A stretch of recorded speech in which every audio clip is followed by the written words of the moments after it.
So I'm going to try and share some stuff with you that is I'm going to find very difficult to explain, because I will be talking about kind of how I feel in my consciousness, if you like.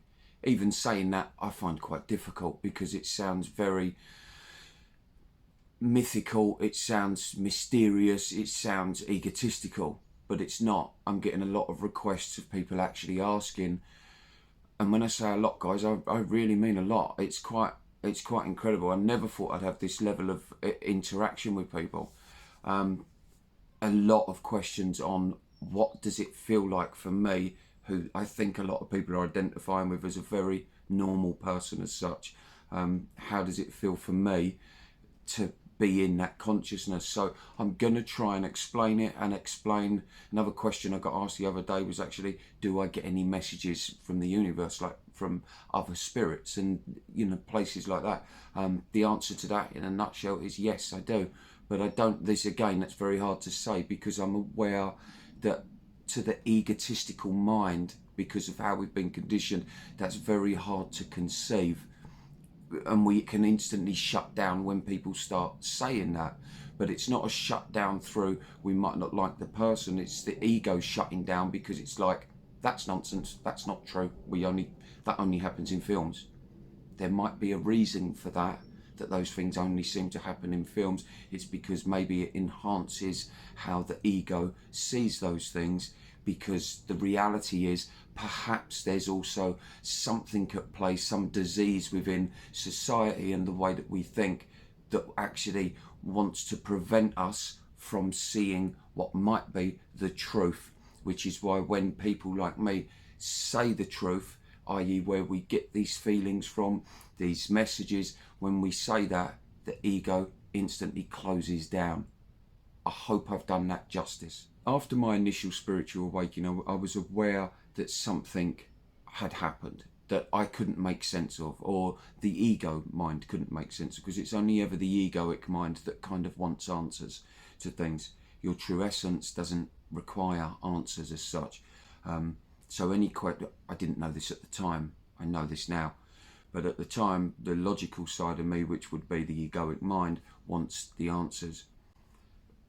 My essence knew that something had happened, but my logical mind's, my egoic mind's request for answers to what had happened led me to go down the rabbit hole, if you like, of exploring what my feelings were, what my emotions were.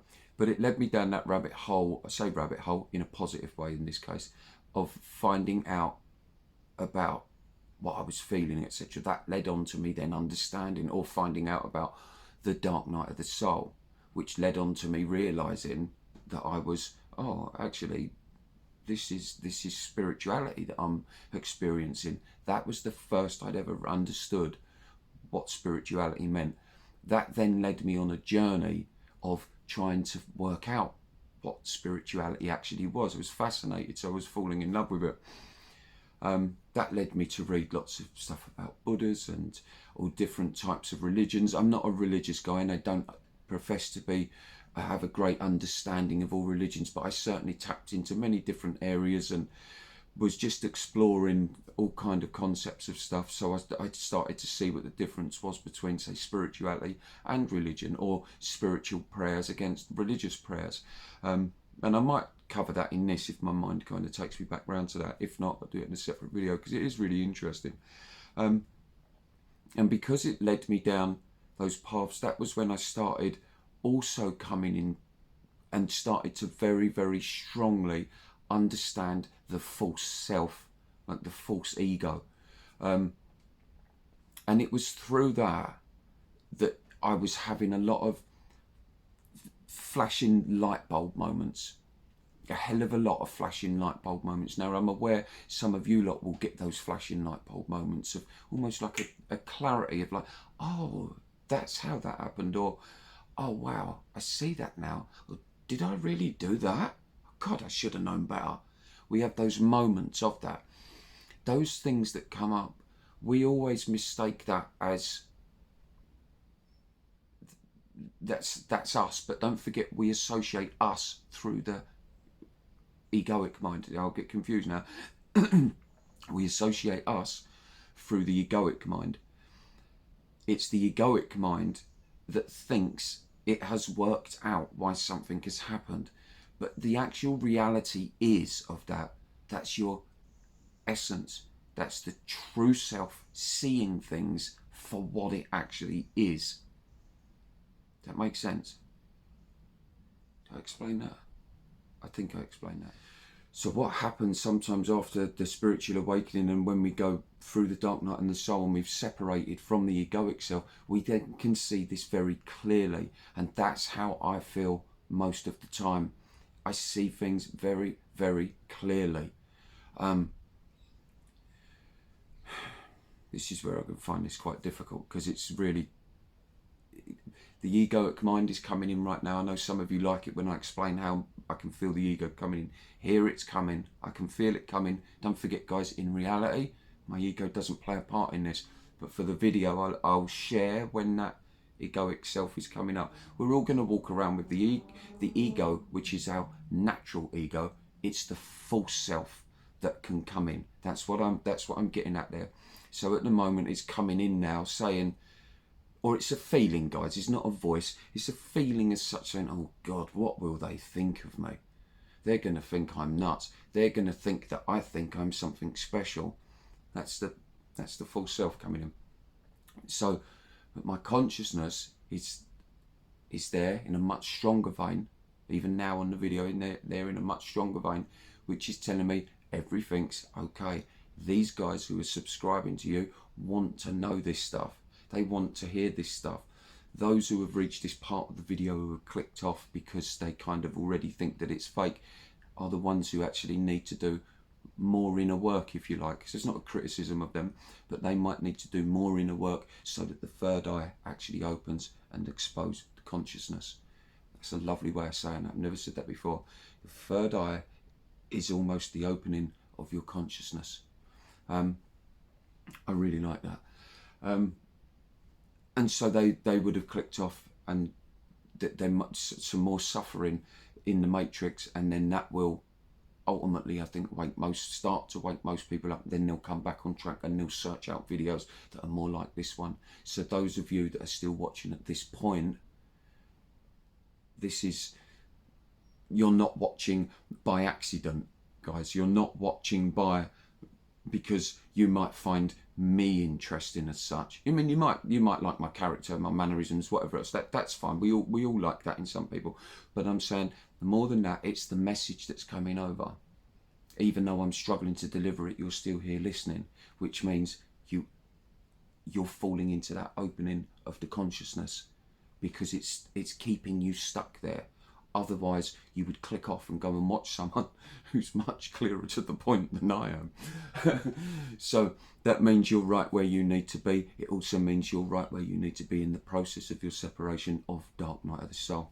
Anyway, getting back on track to how I feel in my consciousness, and sometimes where these messages are coming from. Now, when I say messages, where they're coming from, guys, I don't want to create this false image of there's things that float around and I kind of, it comes into my head. No, sometimes as I struggle on these videos to explain what I'm doing, I want you to try and imagine that, and this isn't what's happening to me, but for you to try and understand how information comes into my brain, especially when I click record, is if you can imagine a load of words are just floating above your head, say, they're all in some kind of order, they all make sense to me as I can see them coming into my head. I'm the filter. I can't just deliver all of them in one go as a paragraph and then you read that paragraph.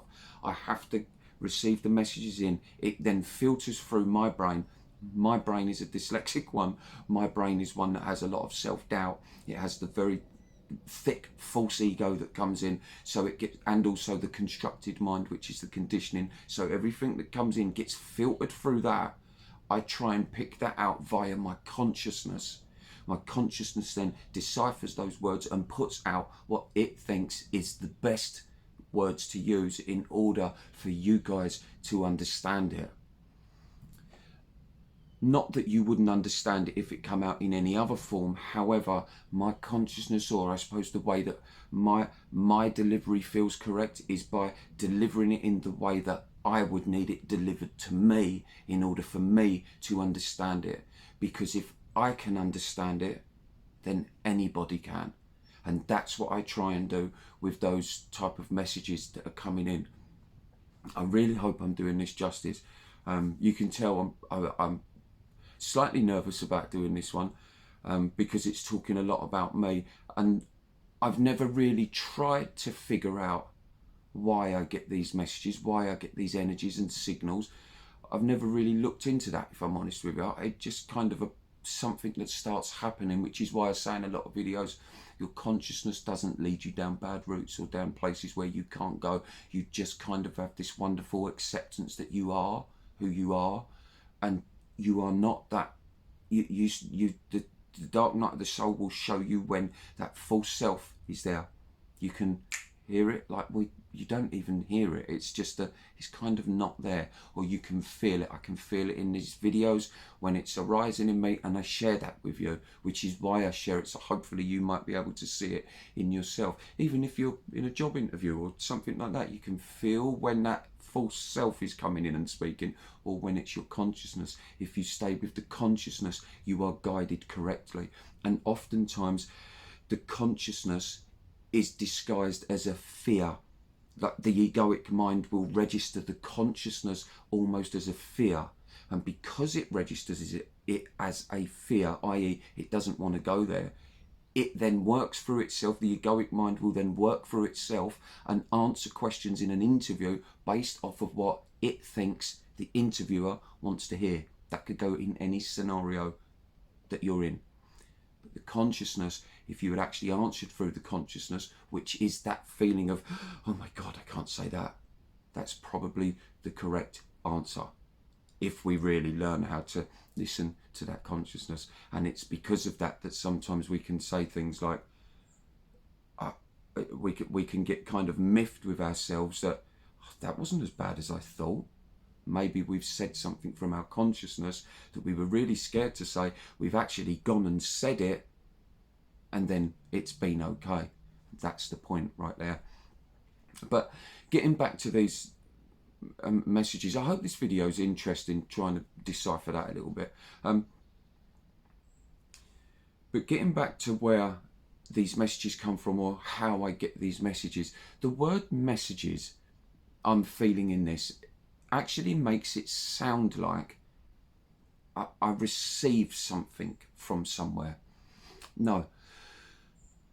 Within all of us, guys, over the 4 million years that it kind of slowly evolved into us becoming humans, etc. And then over the last 100,000, 200,000 years, whatever it is, my maths on remembering that is not very good. So my time frames on that stuff might be slightly out, but I do spend most of my time reading about our evolvement and the evolvement of the human mind. I'm fascinated by it. Before I even had my spiritual awakening, I was always fascinated by it.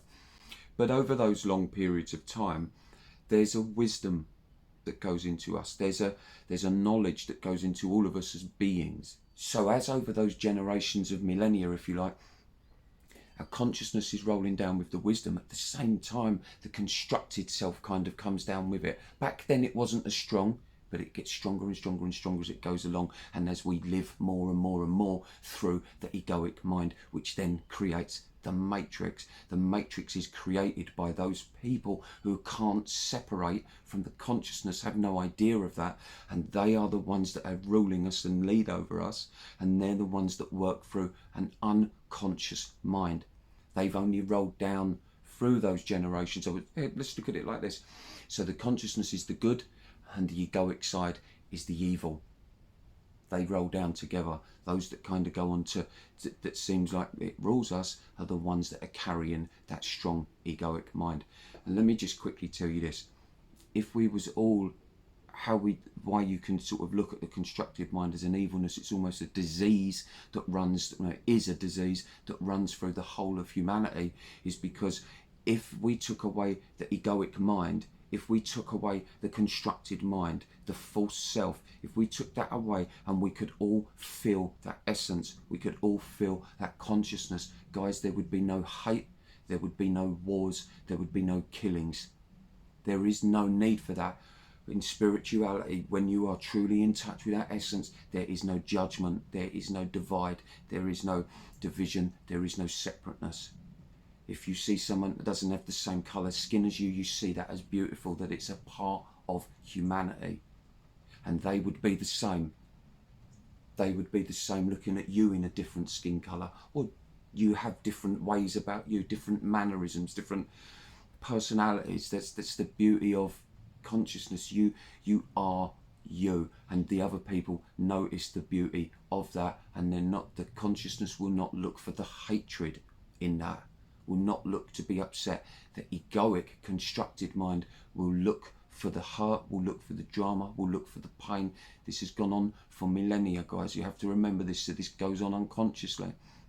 It's why people can be so highly opinionated, which makes them, but their opinions are coming in from other people's constructed minds. So none of this stuff is a product of the actual person, which is why we can then, when you fall into that true spirituality, I've got a feeling this is going to get deep now, when you fall into that feeling of true spirituality, that's why anyone who hurts you, anyone who says something bad to you, that's why we can forgive, that's why we can allow that, because we become very aware that it's not that person speaking, it's the constructed mind that's rolled down through millennia speaking to you. It's not that person speaking to you, it's not that essence.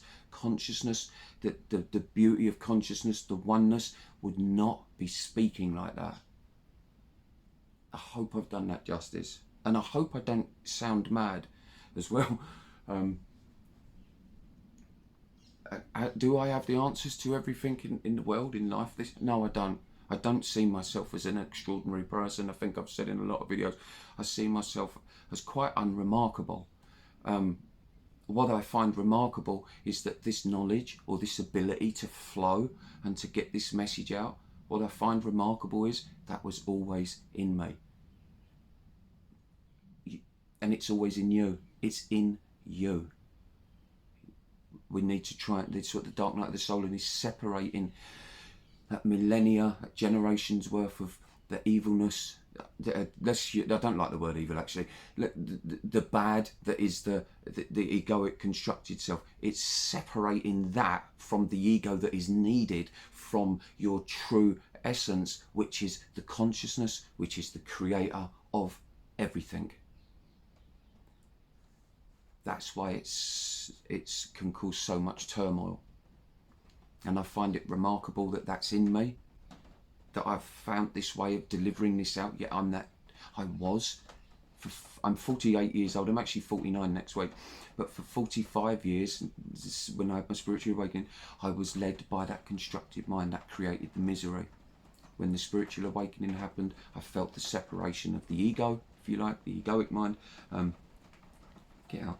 I felt the separation of the egoic mind that led me on to become the guy that is now delivering this. So in other words, guys, I'm forever in awe that the thick child is doing this. In other words, teaching. I don't look at myself as a teacher, by the way, but I can't think of another word to explain what this video is. I'm sharing a knowledge, if you like, but that knowledge is in you, and the whole reason maybe you find what I say effective or it hits you hard is because it's in you.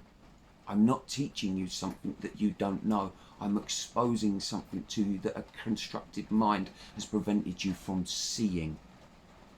So in other words, I'm nothing special, and it's there for all of us. So I kind of never want to take credit for being the guy that maybe helps open your third eye, which exposes the consciousness, because it's kind of it's in all of us. I've just so happened to, for want of a better word, have seen that. I found that, or it found me is a better way of saying that. It found me. This is where the concept comes in of, are you a chosen one? That kind of leaves me uncomfortable, because I think I need to actually probably learn and understand more what people mean when they talk about a chosen one. I think probably we're all chosen because we're all here out of the consciousness. We're all here in existence in this physical form. And therefore we were all chosen, but I may be misunderstanding what the term chosen one means in the spiritual world, so I actually will study on that and find out about that, and then I'll do another separate video on chosen ones. I hope that's kind of being a bit interesting to you guys. Now let me just assure you, and also let me just reassure some old friends that might be watching this. Guys, I'm perfectly fine, I'm perfectly normal, I'm in a wonderful place. This is stuff that I can't talk to people about outside. I've spoken to one person about this stuff, about how I actually feel. We spend a lot of time hiking together, and she listens to a hell of a lot of what I've got to say, and we have wonderful conversations about this stuff. And she's the only person that actually knows that when I talk about these messages, the filtration that comes in, stuff like that, she's the only person I've kind of spoken to that to. But I kind of feel like it's got to the point where I'm receiving so many messages on that, messages from you guys, not from the divine, if you like, messages from you guys asking me to please kind of expose myself a little bit more and how it feels. I have trouble doing that because to explain consciousness and the feeling of consciousness is almost impossible. And it's almost impossible for a couple of reasons, because there are no words to describe consciousness. But like I was saying earlier on in the video, that the constructed mind will instantly shut down anything that seems as though it's out of the ordinary. That's why it's very difficult. But what I will try and do is I'm exposing this video, I guess, because then you can see where this stuff comes from, and maybe you can also understand that it's available to you. It's available to you. But how did I get to learn, get to understand of what to do, the practices of what to do, to feel those messages? Don't forget, guys, messages is a bad term, but I have to use it, I guess. To feel that knowingness, those feelings, to learn how to read them. I spent a lot of time alone, and now this is where you might feel disappointed, because the egoic mind is saying, well, if you want to receive messages, how do I receive those messages? It's going to have to be something special. It can't be something as easy as sit alone. That's it. That's how simple this is. There's a bit more to it than that. It can take months of doing that and kind of allowing yourself to relax into those feelings of loneliness and hurt, this, that and the other. Not staying in those feelings at all times. Come out of that and give yourself a break and go to the gym and go for a run, go for a walk, go out and socialise. So it's never saying just sit and do nothing. No, do it for a short periods at a time. 20 minutes a day to start with. That feeling that arises in you of boredom that makes you want to distract or move away. We think that that's like normal. No, this is boring. No, I think I'll have a sandwich. We don't think anything of that. But that's the thing right there. That feeling of, oh, I'm bored, I think I'll have a sandwich. The feeling that created the thought of, I think I'll have a sandwich, is a feeling of distraction away from the essence inside, the consciousness inside that is calling you. Hey, I'm here, sit with me, explore me, notice me, feel me. I will guide you, maybe not in that first 20-minute session, but over a period of weeks, months, or perhaps even years, I will slowly start showing you what to do and where to go and how to do things. And those where to go, what to do and how to do things are by feelings, not by visionary things. They're by feelings, knowings that come up within you. But I got to know that by myself, like I was saying, through sitting alone, spending a lot of time in nature. Connecting with nature is so important, because like I was saying, our involvement over the millennia, the generations, was outside. It wasn't in rooms like this. It wasn't looking at these screens. It wasn't sitting in portholes, being indoors forever. We were not constructed. We were not evolve like, we didn't evolve like that. We evolved in nature, natural light, starlight, moonlight, wind change, sun, rays. It's raining now. Can you hear that rain on the caravan? Ain't that beautiful? It's really, I love it when it does this. And I fixed the hole in my roof, by the way, so therefore there's no leaking anymore, so I can sit here quite comfortable. It's really cool. I did actually do a video of me fixing the roof, but I don't think you guys are interested, so I didn't actually upload it. But yeah, so it's raining, so we evolved out there with all these natural things. The oxygen, the fresh, we evolved outside, guys. We might have slept under a cover that was made, but ultimately we were outside for all of them hundreds of thousands of years. And suddenly now we sit indoors looking at screens, living through an egoic mind, serving other masters. And what I mean by serving other masters is the matrix is almost a slavery ground that we serve other people. I just want to be clear on something here. If you're an employer and you're employing lots of people, I am not talking about you guys. I am not saying that employers as such are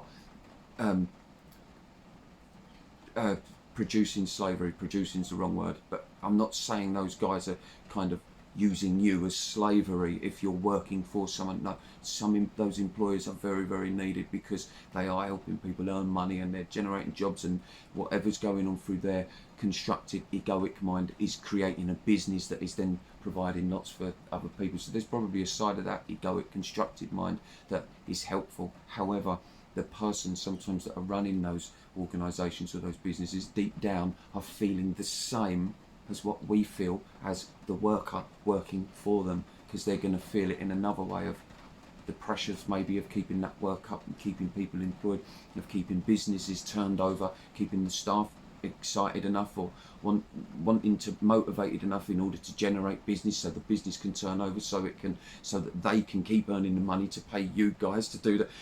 We're all in the same boat. We're all in the same boat in some way in that matrix, running a slavery scene that serves one purpose, and that is the serving of, over the millennia, what rolled down with the consciousness and the wisdom was also that bad. I was talking about the strong egoic mind. We kind of ultimately serve that. That's why those people who are in those positions of power, if you think, guys, there's 7.5 billion people on earth. We are run by literally a few people. I can't, if that I can't, I haven't got words for that. I haven't got words for that. We all trust that what these people are doing, what they're saying, how they're acting, what they tell us to do. We are trusting what they're telling us. It needs to stop. We need to trust ourselves. We need to start trusting that wisdom that comes down in us. It doesn't mean we have to go completely anarchist and start creating wars and this, that and the other.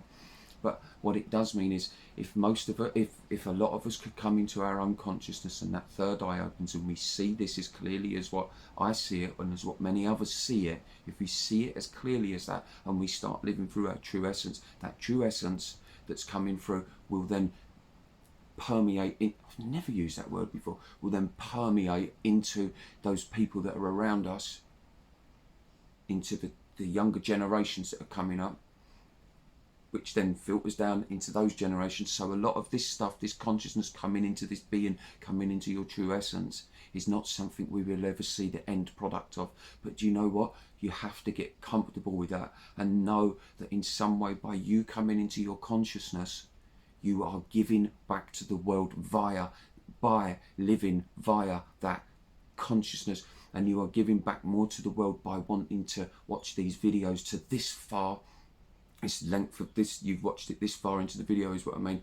You're giving back more to the world because you're wanting to know how you can also come into your consciousness. That is already giving back more.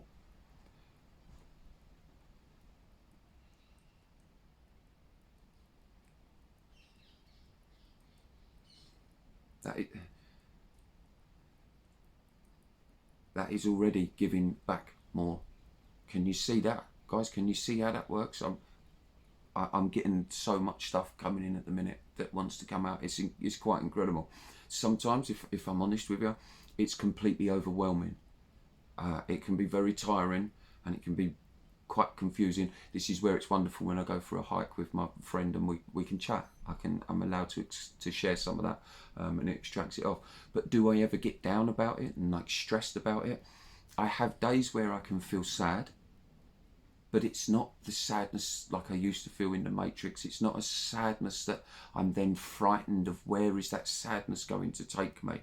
Is that sadness going to take me down a very self-destructive road that might actually even see me end things? I kind of don't fear that anymore. So I can have days where I'm sad, but the sadness is there with a feeling of it needs to be there because it's making me slow down. It's making me stop. It's making me relax. It's making me, some days I have days where I just literally sit on the edge of the sofa there for hours upon hours upon hours and just stare at, there's a cabinet there, what I'm looking at there. There's a cabinet there, and I just stare at that. And it's fine, it's comfortable to do that. And then when it slowly starts to lift in me, the sadness starts to lift. Because, like I'm always saying in my videos, we run away from those feelings normally. But if we stay with them, this is my case, if we stay with them, I realise those feelings don't actually hurt me. Right, let me try and get back on topic because I have digressed a little bit away there. So, those messages that I kind of receive, being in that consciousness, they will come from a lot of sitting still, sitting alone, sitting quietly, drinking plenty of water, having a healthy diet, because we are what we eat. Logically, I can hear some of you, some of the egoic mind coming in and someone saying, oh, not that old line. Yep, that old line. That's not just a line for us to logically understand. It's literal. We are what we eat. We are what we consume. Consuming by way of this content on this video, films, music, papers, people around us, etc. All consumption, all food. When we what we're eating, stuff like sugars and that stuff that come into our diet that are kind of put in there through the rolling down of stuff. The sugar will come into society, will come into us, and that can create a lethargy. That can make us tired. It can make us lethargic. It can make our brains lazy. It can crush our imagination, our creativity, which enhances the constructed mind, which says, oh, I need to feel better, have a sugar rush. It's not actually saying that, but that's the feeling that then makes you want to eat a Mars bar. This stuff goes, it's very simple, guys, but it goes much deeper than what we think. Because, and what I mean by that is, we see ourselves as something separate from everything, but we're not. We're connected to everything. It's this feeling of separateness. When we're inside our mums, we have this lovely connection because we're connected to someone. We don't know we're connected, but we're kind of connected. So it feels great. So the moment we're born, it's then this separation anxiety of, oh my God, and that's what creates in us this feeling of separateness. As we're those first few years, we can't logically understand what is going on. But because of that, we don't ask questions. We just experience. We experience our consciousness. I love it when I hit these things. I love talking this stuff. It's so beautiful. How consciousness works and the actual essence of what creates everything is such a gorgeous thing. It's such a gorgeous place that we all miss. But so those first few years, we're in that consciousness. We are just existing via the consciousness. We're going through kind of our natural reactions to things of how it should be, and then slowly over a period of time, in comes the learning, in comes the constructed mind, and that creates more separateness because that constructed mind sits on top of the baby, if you like. The word baby I'm going to use now as the consciousness, because I kind of feel like it makes sense for this. But the constructed mind comes in, sits on top of that baby. As that baby grows, that baby gets further and further and further away from itself because it goes more and more and more into believing the constructed mind is what they are. The baby believes that the constructed mind is its identity. It's not. the baby's identity, wrong word, baby's identity is the essence that is still in that baby. Was that a good analogy?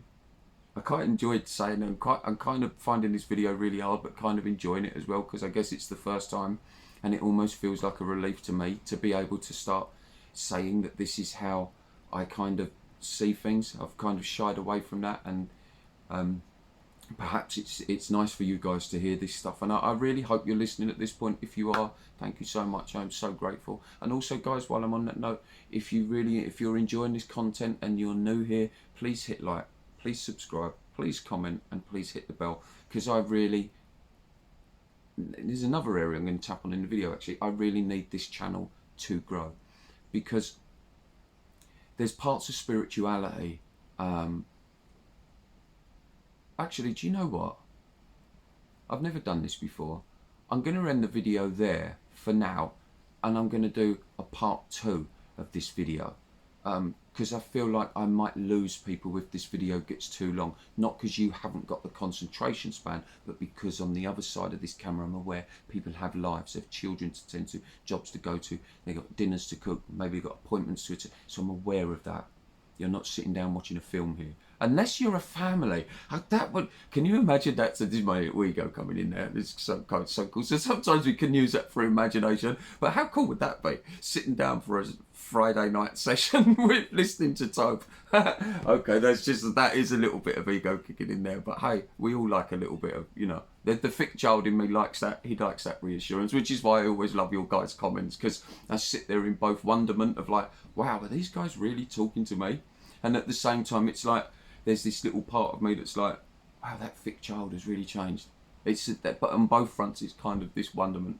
But anyway, for now on this video, guys, I will carry on. I'm going to put this down, but I'm going to carry straight on. So everything will be the same, but I'm going to carry straight on. I'm going to split it down into 2 parts. So for now, whatever you're doing today, I hope you're having a great day, and I look forward to seeing you, and hopefully you come back and you join me in part 2. Okay, guys, peace.